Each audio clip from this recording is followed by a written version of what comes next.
What if I told you all that before Superman flew across the movie screens, or before Batman fought the Joker, before MCU or even modern superhero films even existed, there was a superhero serial from 1941 that helped lay the foundation for everything that came after.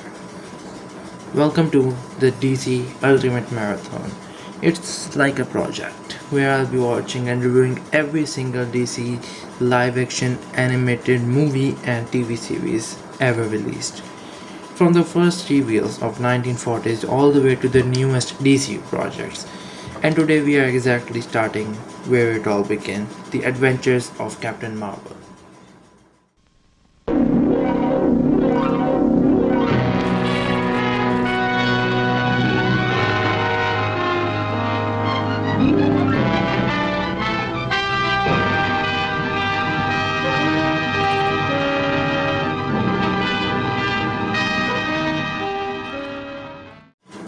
It was released back in 1941 by Republic Pictures. Adventures of Captain Marvel is a 12 chapter theatrical serial based on the comic character Captain Marvel or Shazam. Back then, these weren't movies you watched all at once. Every week, audience would return to the theater to watch another chapter, with each episode ending on a cliffhanger to keep people coming back. Watching it today completely is a different experience because instead of waiting for a week between chapters, you are watching everything back to back.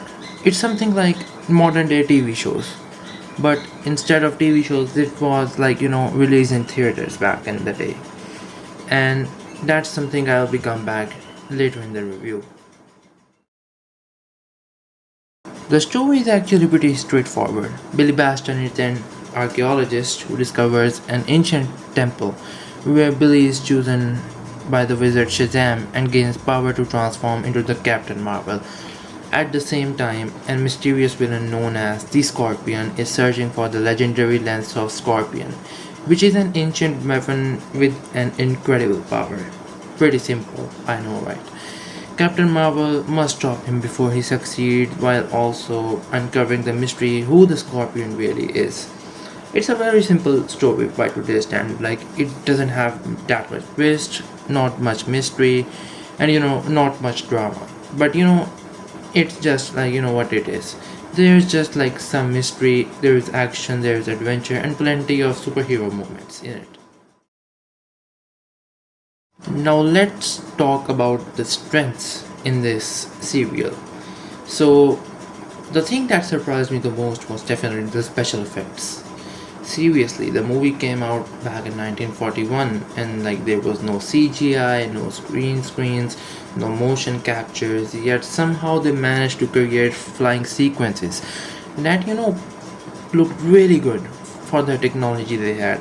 I still wonder after watching it I still think how could that even be possible back then when you did not even had some advanced computers.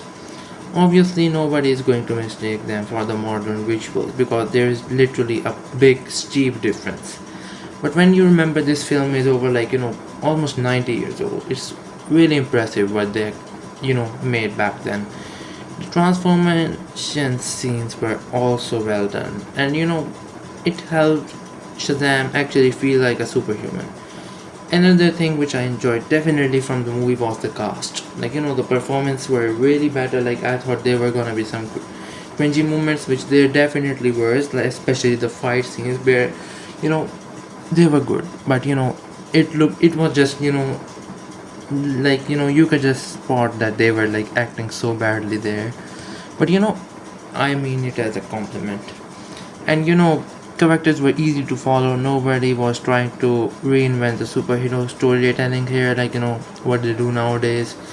So Captain Marvel was simply a heroic figure who protects innocent people and stand up against the evil. Sometimes that's what a story needs. Now, obviously, as everything, there are some stuff which didn't really work. Watching it in 2026 was really different experience when you watched it from 1941. Obviously, I don't not know what the experience was back then, but it was released once per week, and the structure was pretty repetitive. Like the almost all chapters had the same exact pattern. Like villain makes a move, Captain Marvel comes, there is a fight, and then there is some cliffhanger, and that's when the next chapter begins. It just works as a weekly serial, but when you try to watch it today as all together, like maybe 2 3 episodes, or like I mean 2 3 chapters, or like even one chapter per day, or even if you go one chapter per week, you will simply notice how repetitive it is, mainly because we have adapted this new storytelling methods from the modern days. So like it's pretty noticeable, and the story is really simple. As I told, it's pretty straightforward, nothing too complex, and then there isn't emotional twist or deep character arcs. But honestly, I don't think that's a flaw. Like it was that era where you barely had some stuff. you know Superhero storytelling was still finding its proper identity, and the stereo was definitely not trying to be Dark Knight or the Batman. But simply it was an entertaining thing which audience could enjoy back then. Like it was a weekly adventure, and I think it was really successful in doing that. Now let's come to rate this whole thing. The Adventures of Captain Marvel. Here is how I will score it. On basis of story, I will say it's a 6.5. Like it's not something groundbreaking. Like they could have added some twist and mystery here and there, but I won't complain much because you barely had any budgets for such stuff back in the day. The characters were great, so I'll rate it an 8 out of 10. I don't know if I mentioned the story rating. I gave it a 6.5 out of 10. The acting was pretty good. Instead, sometimes if it felt really intentional and really cringy sometimes, but still an 8 out of 10. The effects were 7 out of 10. I told you, like, it was great for its time, and according to the comic accuracy, I would say a 6 out of 10. Like it's not super comic accurate to the Shazam character, but it's maybe back then when the first Shazam comics were coming, maybe it's accurate to those. And I had some enjoyment in it. I would give an enjoyment factor of 7.5 out of 10. But the reason why I deducted so much marks in this one was mainly because it was repetitive.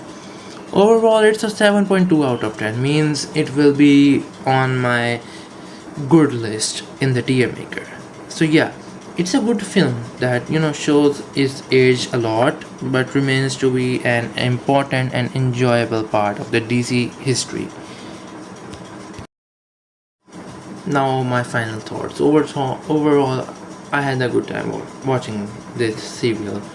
It dated? Absolutely, it is dated. Like first of all, it's black and white. Second of all, you could just spot the acting issues, and like the CGI, like not CGI, but the effects they managed to pull off. Like there is some issues, and is the structure repetitive? Very much. It's basically the same story in each episode, with just scale getting a bit higher and higher. And it's really incredible to see this superhero adaptation begin. Like it's just not another old movie, but rather than a piece of comic book history. And watching it today almost feel like the blueprint for the superhero cinema of today. And like you could just see some stuff here which you see in modern stuff too, like the secret identities, a larger life of the heroes, cliffhangers, the transformations, and the action. For me, the biggest surprise was still the practical effect. Like I still wonder how they made it without any modern technology back then. And with that said, this is the first entry in my DC Ultimate Marathon. And next up, I'll be checking some other DC classic like Spy Smasher and we'll see if it improves on what Captain Marvel started. So, if you enjoyed this review, let me know what you think of Adventures of Captain Marvel. And if you are excited to follow this marathon, then make sure to subscribe and follow me, because we have got more than 200 plus projects of DC to go. I'll see you in the next one. Till then, take care and goodbye.